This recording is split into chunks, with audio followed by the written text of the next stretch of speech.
Bien, eh bien, écoutez, j'ai 3 minutes pour vous parler de la gestion de la relation citoyen et je fais ça devant un public très nombreux composé d'élus franciliens, mais aussi, monsieur le maire, permettez-moi de vous saluer, monsieur le maire de la deuxième ville la plus importante du Bénin qui est chère à notre cœur, à tous. Alors, qu'est-ce que la gestion de la relation citoyen? C'est le fait qu'une ville ait des relations avec des usagers. En France, en moyenne, 3 relations par an et par habitant. Ça veut dire qu'une ville de 50 000 habitants, vous, monsieur le maire, 170 000 habitants, vous avez à peu près 500 000 demandes par an. Une demande, c'est une demande d'un citoyen qui nécessite une action de la collectivité. Quelqu'un, par exemple, qui signale un problème, qui va payer la crèche de son enfant, prendre rendez-vous pour son passeport, écrire au maire, voilà.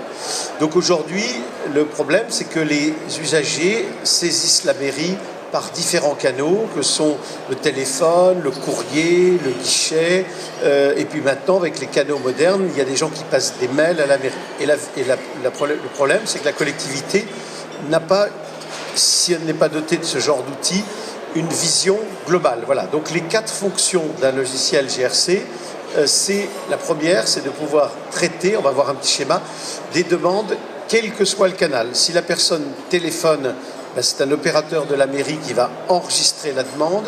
Si le citoyen fait la démarche par Internet ou à travers son application mobile, ben évidemment c'est parfait. Mais ça peut être aussi un courrier qui va être numérisé. Et donc, quel que soit le canal, la demande va être reçue. Ensuite, la deuxième fonction d'un logiciel comme celui-ci, c'est de permettre d'envoyer la demande au service qui doit la traiter. Si par exemple quelqu'un signale un problème d'éclairage public, on sait que c'est le service technique, mais on sait peut-être qu'il y a un responsable de quartier qui doit être prévenu parce qu'il veut être au courant des incivilités dans son quartier. Et on a donc le paramétrage du logiciel, et bien c'est finalement la mise à plat de l'organisation de la mairie.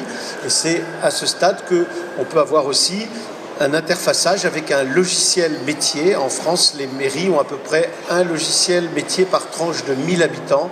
Donc une ville comme Saint-Mandé, dont je salue les représentants ici, avec 20 000 habitants, a à peu près 20 ou 25 logiciels. Il y en a un pour l'état civil, la police, la petite enfance, les cimetières.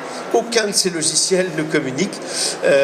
Et donc notre plateforme permet d'envoyer les informations au logiciel et demande au logiciel de mettre à jour quand l'action sera faite. Comme ça, l'agent, il travaille toujours avec son logiciel, mais le citoyen sera prévu. Enfin, je termine plus rapidement par les 2 dernières fonctions. La première, qui est très importante, c'est de permettre à la collectivité d'avoir une vision globale, de pouvoir dire « je reçois tant de demandes sur tel sujet », chaque service met tant de jours à répondre, et si par exemple il y a des objectifs de qualité qui sont proposés, si par exemple en France la charte Marianne incite les collectivités à répondre en 2 semaines à un message, eh bien si on n'a pas répondu au bout de 2 semaines, on le voit, il y a un indicateur qui permet de surveiller ça. Enfin, je termine, et j'aurais pu commencer par ce point-là, le citoyen. Lui, il est au cœur du dispositif et il peut, s'il le souhaite, avoir un compte qui va lui permettre de simplifier ses démarches, comme tous les différents comptes auxquels on est habitué dans notre vie d'internaute et de consommateur en ligne.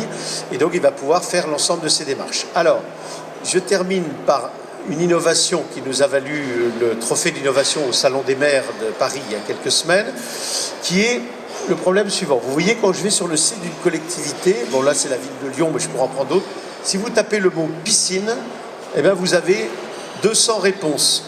J'ai même vu une collectivité le jour où il y avait 1200 réponses.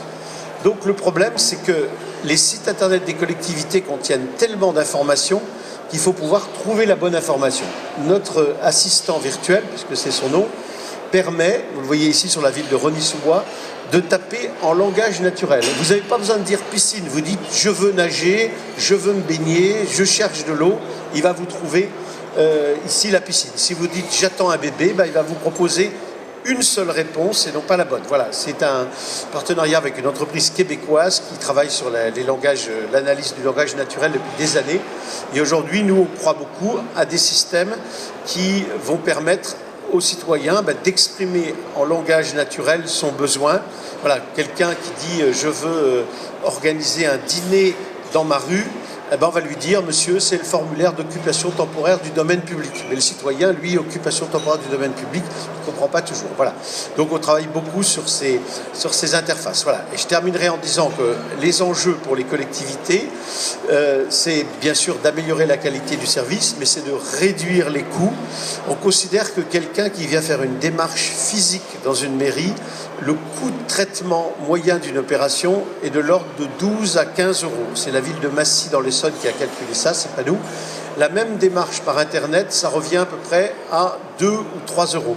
Ça veut dire que si vous avez 100 000 demandes par an, et si vous en avez 20, 30, 40% qui passent par Internet, vous avez des économies de plusieurs centaines de milliers d'euros. Il ne s'agit pas de dire qu'il n'y aura plus d'accueil physique, il s'agit de libérer les agents de tâches sans valeur ajoutée pour qu'ils aient le temps pour répondre aux besoins peut-être de besoins plus complexes de certains de leurs citoyens.